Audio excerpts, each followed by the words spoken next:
So, another DC movie. I must give them credit.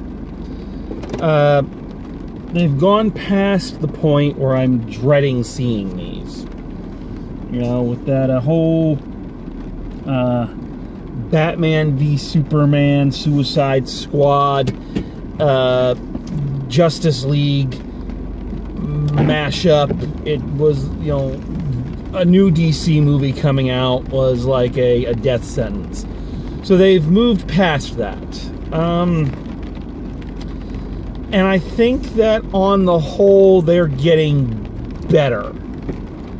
But are they good? I must say no. The reason I bring this up is because I think this one comes the closest to being genuinely good. It falls down. Doesn't quite get there, but it comes the closest. Mainly because it's one of the few that I feel is really trying to be its own thing. Wonder Woman was good-natured, but it had its head really far up its ass about its own importance. Aquaman was entertaining, but it was just such an overload, and it was trying so hard to be Thor, Black Panther, and about a dozen other things that, you know, really the movie is just like a sensory overload. This one at least seems to be on its own wavelength, and it's trying really hard to be its own thing. It also feels like DC, this movie especially, has finally come to terms with the fact that these properties were originally created for kids. And so it is okay to make a family-friendly superhero movie. And family-friendly is the big word. This thing, I don't understand why it was not released at Christmas. I get the real feeling deep down inside that this was meant to be a Christmas release, and for some reason they pushed it forward or back. It takes place at Christmas, and it is very family holiday movie-y. You know, the whole thing is about families and about, you know, being part of a family and accepting a family.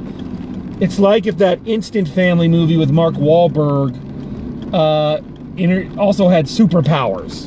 You know, it's a film that feels like a Thanksgiving, Christmas film that they moved forward. Now, in some ways, that's good because it gives it its own unique feel. In some ways, that's bad because while it is much more family-friendly, it still is being, like, it feels like it's being reluctantly family-friendly. You know, like they are really mad that they have to do a movie that kids are going to enjoy, so they're going to do it in the most cynical, snarky way possible. So, this is one of those movies that took me a while to kind of get why I wasn't getting into it, why it wasn't working for me. Because on the surface, there's a lot of good things going on. The characters are fairly well written. It does a neat twist on the chosen one narrative of the, you know, this wizard is looking for one person who is pure of heart to, you know, take over. And of course, you know, when I watch the trailers, you know, the first thing I'm like, well, what made this kid so fucking special? You know, and you know, the movie answers it very cleverly of going, you know, the guy just passed his powers on to the, you know, very Spider-Man-esque, you know, hi, here, you're, or, you know, here's an obscure comic reference, very Kyle Rayner-esque, Kyle Rayner, where the guy was like, I gotta pass these on, I'm dying, you're gonna have to do, and our main character of Billy Batson becoming worthy by dealing with his own crap and, you know, becoming a more complete person. So it does some neat things with the Chosen One narrative. The young actors are pretty good. You know, they're not, I don't think none of them are really spectacular, but they've got, you know, they've got genuine chemistry with each other, which is really important as it turns out. They're distinctive, they're interesting.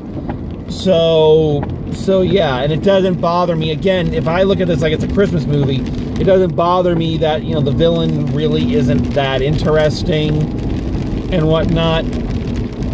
Because, you know, for the first time in a DC movie, or, you know, one of the first times, the villain doesn't feel like they're the focus of everything. Sorry, not the first time. I can think of a lot of places, but, you know, it's always that thing, you know, that people complain about the Marvel movies. Oh, the villains aren't interesting. It's like, well, because the movie's not about them. The movie is about the hero, and I think this one keeps the focus kind of right where it should be.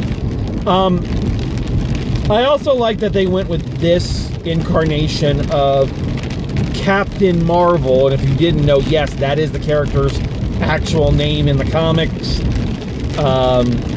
There are Movie Bob and a lot of people do much better explanations as to why Marvel actually has the Captain Marvel thing, so I'm not going to get into it. Because in the original comics and in a lot of the comics, yeah, Billy Batson is a kid. But when he says the magic word, when he says Shazam, when he gets powers and he gets bigger, the mental state is more of an adult. He has an adult's mind. So it's not like two people. It's like his body and his mind mature at the same time. And as far as I know, and I could be wrong about this, because again, I'm not as big up on DC as I am some other things. The first time that they did a version of this character where when he grew, when he said the word and he became, you know, Captain Marvel, he still had the personality and intelligence of a kid, was in the Justice League Unlimited cartoon, because I remember a lot of fans bitching about that. You know, that's not Captain Marvel. He's not supposed to have the mind of a kid. So I think going that route with this one, doing kind of big but a superhero movie, and I know everyone is making that reference, including the fucking movie, makes a very obnoxious reference out of it.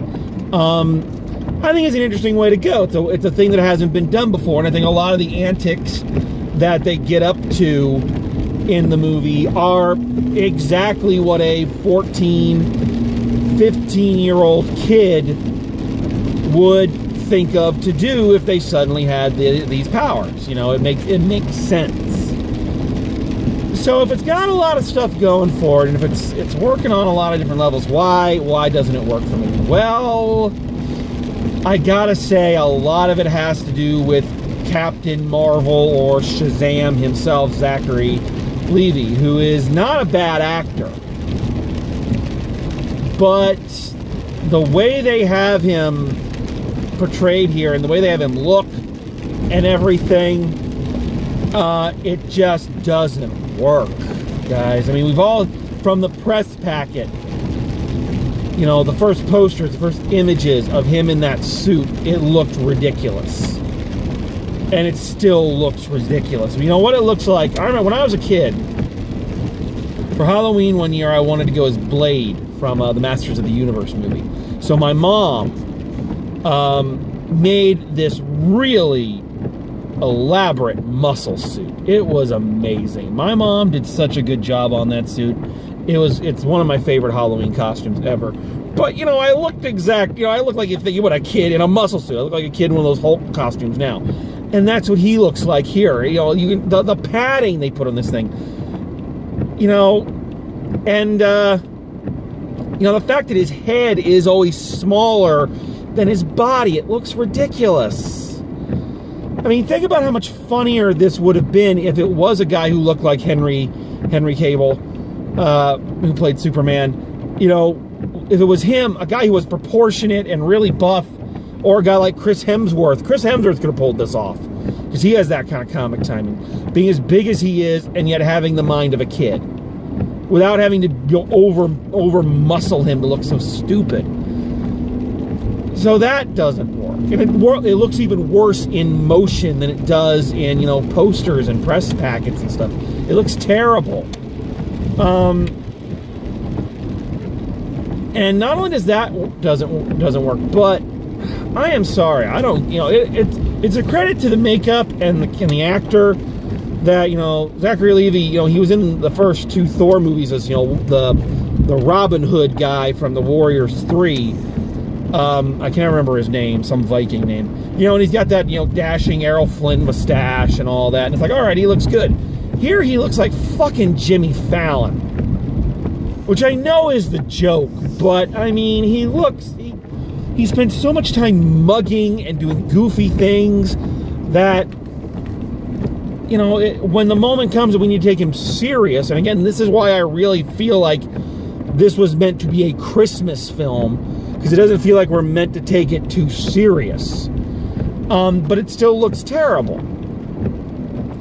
And on top of that, kind of the worst offense, really, is that the 2 actors, the young actor playing Billy Batson and Zachary Levi playing Shazam. I don't know why I'm stopping. This thing is closed. Anyway,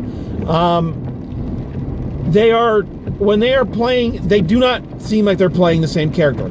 The teenage Billy Batson seems more mature than fucking Shazam, and that's ridiculous. He acts like, when he's Shazam, he acts like he's 8 or 7, and when he's Billy Batson, he looks, you know, he acts like a moody teenager. So the 2 things are not, you know, are not coalescent. I never got the feeling that's the same character. So they either needed to make Billy younger, or they needed Zachary Levi to tone down the fucking shtick a bit. You know, it got too much.